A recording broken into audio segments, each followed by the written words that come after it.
Hello everybody, and welcome to Red Cat's Teching for Dummies. My name is Red Cat, and today I'm going to be teaching you guys how to disassemble your gun to get to all the parts that you need to get to while teching. I hope that you guys enjoy, and let's get right into the video. Alright, so this is the gun that we're going to be working on. It's a G&P Rapid Fire 2. I got this on HopUp for $150. Thank you to the guy that sold this to me. Very appreciative. Full metal. Quick detach suppressor comes with it, has an inner barrel, so I'll be able to adjust the FPS. The main reason I got this is so then I can tune this gun for a indoor field without the suppressor, put the suppressor on, make it so then it can be used for an outdoor field.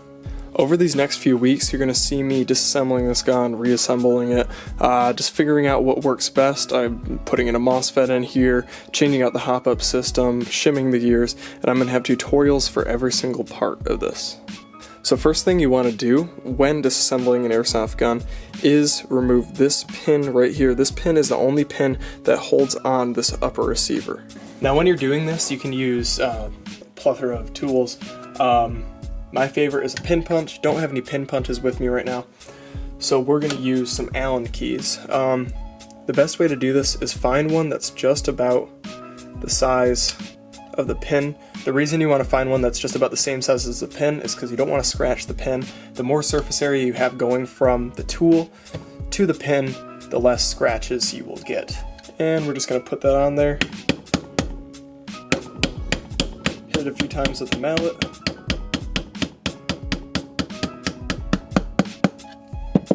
Then go around to the other side. And just pull it out. Now our upper can be released. So now we got the lower, the gearbox, the stock, pistol grip, whatever, all that by itself instead of having the upper with it. Next thing that you're going to want to do is remove the stock.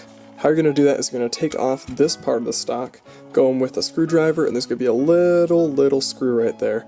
Not really little, but what it does is it screws into the gearbox. You're going to want to pull that out to release tension from the body to the gearbox.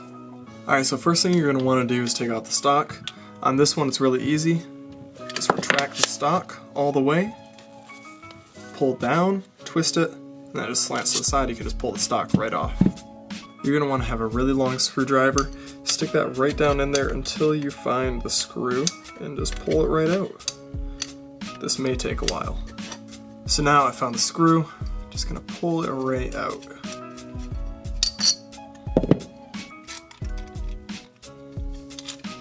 Just jiggle it upside down. And just pull the tube right off. Now we're going to go to the motor. So the motor is housed inside this grip right here. On the bottom there should be 2 Allen key screws. You guys can't really see them. There you go. 2 screws right there. All we gotta do, unscrew them, pull out the motor.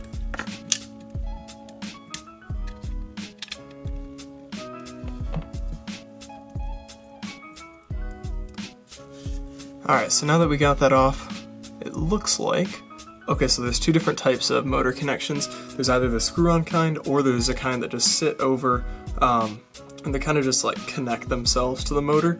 These ones are the screw-on kind, so we're going to have to take a Phillips and unscrew them. That is way too big. Now if you do have the screw kind like me, you're going to want to put the screws in a safe place where you're not going to lose them. And after you get all those off, you just pull the motor right out.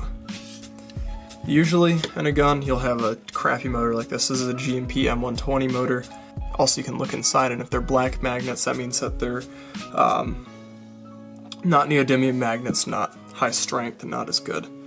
But what is good about these motors is you can take out the armature in here and put it in a neodymium magnet can and make it a very torquey motor.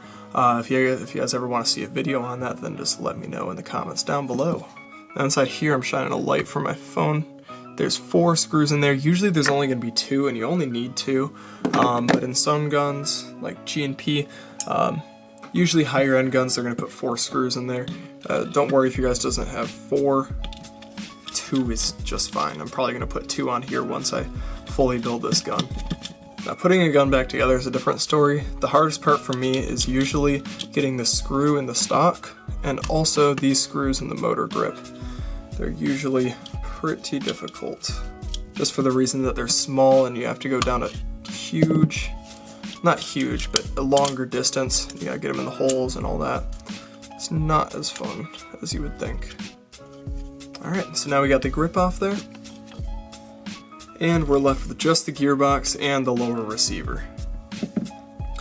Now for this specific gun, you'll see right there on the mag release, there's a screw. Now on some guns, there will not be a screw there, and you're gonna have to unspin it from the other side, which I don't have many guns like that. I have one, and I don't really take it apart that much. Inside there's gonna be a spring, your little button, and then the thing that actually catches on the mag. What I like to do with these, just to keep them organized, put it back together and screw it on just a little bit, just to keep everything in one spot and remember what screw goes where. Alright, so now we only have 2 more pins to take out the gearbox. We have the trigger pin, and we also have the receiver pin. And what I like to do is find the side that has the serrations on there, which is the other side compared to this side, and you just pop it out of that side, because the serrations are going to be hard to get through both sides of the gearbox. There's that little pin right there. We'll set that in a safe spot. And now we're going to want to remove the receiver pin, which is just like the upper receiver pin. Just take your Allen key, smash on it for a bit, and it pops right out. Alright, so now it's a matter of just getting the gearbox out of the shell. You just got to kind of pull forward and wiggle it out.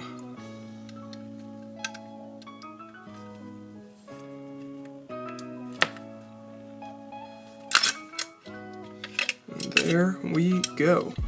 Now we're going to need to remove these screws from the gearbox. There's 1, 2, 3, 4, 5, 6, 7, 8, 9, because I forgot to count that one. After we remove these, be careful because the gearbox might explode. Alright, so now before you remove this screw and that screw, you're going to want to stick something right there in the end where the buffer tube screw would usually go. Usually I just put a screwdriver back there. This will help make it so the spring doesn't just shoot out, but you never know if it's going to come out or not. Alright, so now that we got all the screws out, the gearbox should be somewhat stable, not going to explode. This is the tricky part though. So the reason that we put this in there is so then you can hold down on it while you take apart the rest of the gearbox so the spring doesn't shoot everywhere. Alright, so this part right here is going to be a little bit hard to show on camera, but I'm going to try my best. All you got to do, take your hand, put it on the screwdriver, and just open up the gearbox from where the motor would normally go. That's how I usually do it. You don't have to do it from right there. And there we go. We are now inside. Ew, that is disgusting grease. Now don't get me wrong, G&P makes amazing gearboxes, but what is that grease? It's red, bro. It is. Ew. It just doesn't. It looks like earwax. It's ew. Disgusting. Now that you have it disassembled, you're going to want to get all that bad grease out of there. All that grease that was like, ew. You're going to want to get it out. The best way that I found to do this is using brake cleaner. You just spray it all over there. You can find it at Harbor Freight, but right now I don't have any. So we're going to be using isopropyl alcohol and some paper towels, and we're just going to wipe it all down.